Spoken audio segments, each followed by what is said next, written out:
What if I told you that some of the most commonly used medications in adults over 65 may quietly increase the risk of memory loss, falls, fractures, and even dementia? This isn't fear-mongering, and it isn't a conspiracy.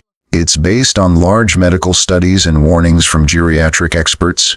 Every year, more than 2 million older adults end up in emergency rooms because of adverse drug reactions, and many of those cases are preventable.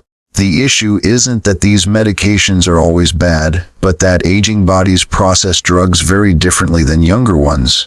Today, I'll share 5 medications I would personally question before letting a loved one over 65 take, along with safer alternatives worth discussing. Let's get started. P5 Diphenhydramine, Benadryl, and PM sleep aids. Diphenhydramine is the active ingredient in Benadryl and many nighttime products like Tylenol PM, Advil PM, and Zizquil. And because these medications are sold without a prescription, many older adults assume they are completely safe. However, in people over the age of 65, diphenhydramine can have significant and often overlooked effects on the brain. This drug belongs to a class called anticholinergics, which block acetylcholine, a chemical essential for memory, learning, and attention.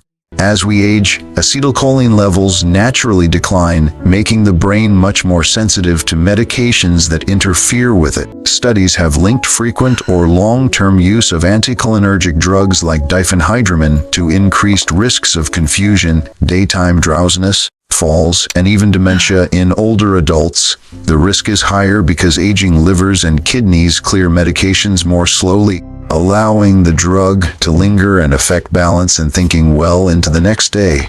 Many seniors don't realize they are taking diphenhydramine at all, since it appears in many combination cold, allergy, and sleep products. Safer options often exist, including non-sedating antihistamines for allergies and non-drug sleep approaches such as cognitive behavioral therapy or very low-dose melatonin. Find 4 proton pump inhibitors, PPIs. Proton pump inhibitors, often called PPIs, include commonly prescribed and over-the-counter medications such as Prilosec, Nexium, and Prevacid, and they are widely used to treat heartburn, acid reflux, and stomach ulcers. While these drugs can be very effective in the short term, long-term use in adults over 65 can create significant health risks that are often overlooked. Stomach acid plays an essential role in the body by helping absorb key nutrients like calcium, magnesium, and vitamin B12, and by killing harmful bacteria before they reach the intestines. When acid production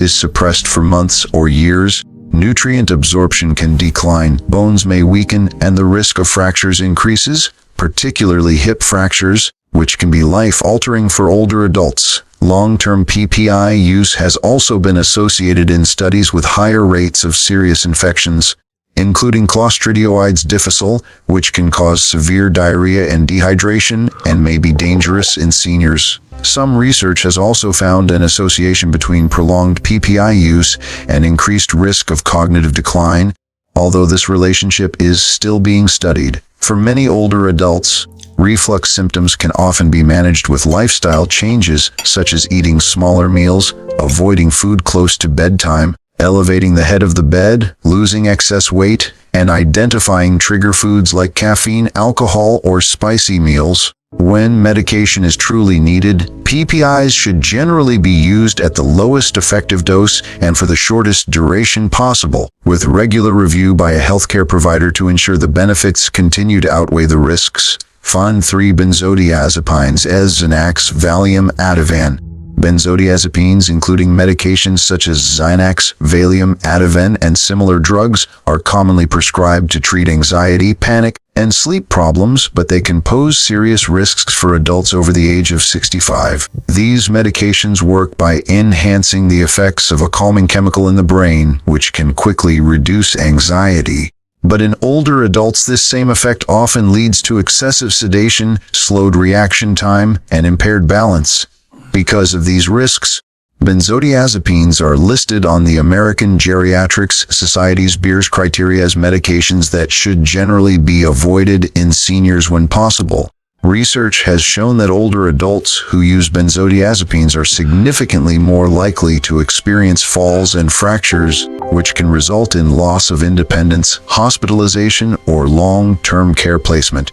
Long-term use has also been associated with problems such as memory impairment, confusion, and an increased risk of cognitive decline. Another major concern is dependence, as the body can become accustomed to these medications even at low doses, making them difficult and sometimes dangerous to stop suddenly.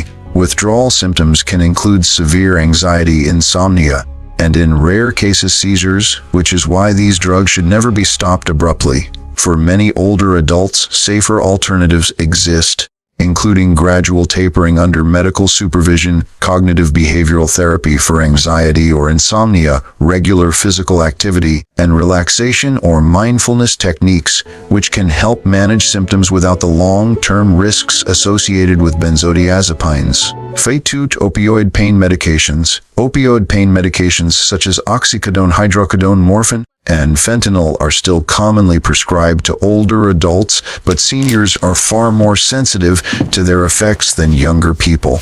Even low doses can cause sedation, dizziness, and slowed reaction time, which greatly increases the risk of falls, particularly in the first few weeks of treatment.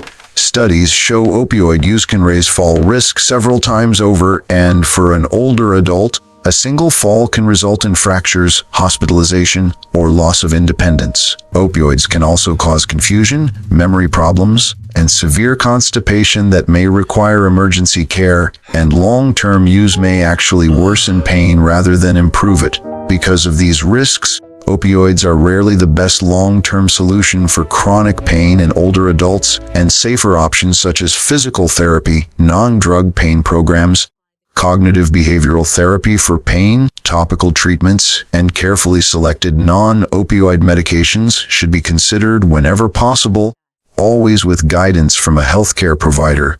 5.1 Strong anticholinergic bladder medications. Strong anticholinergic bladder medications such as oxybutynin, sold as Detrapan, tolterodine, known as Ditrol, and sulfonylurea, sold as Vesicare, are commonly prescribed to older adults for overactive bladder, a condition that can significantly affect quality of life.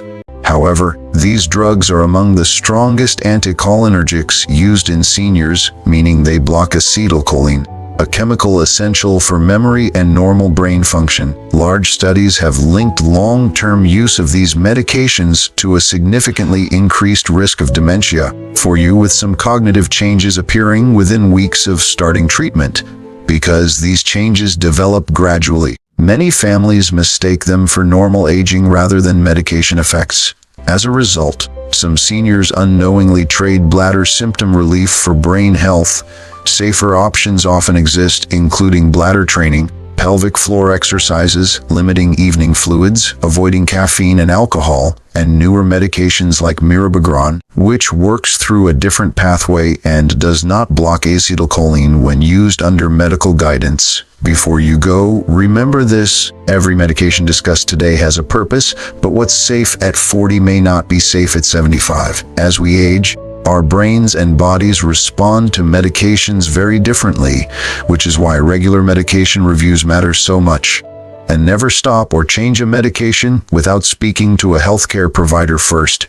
If this video helped you, please share it with someone who has a loved one over 65, and consider subscribing for more evidence-based senior health tips. Protecting the health and independence of our elders is always worth the conversation. Thanks for watching, and stay safe.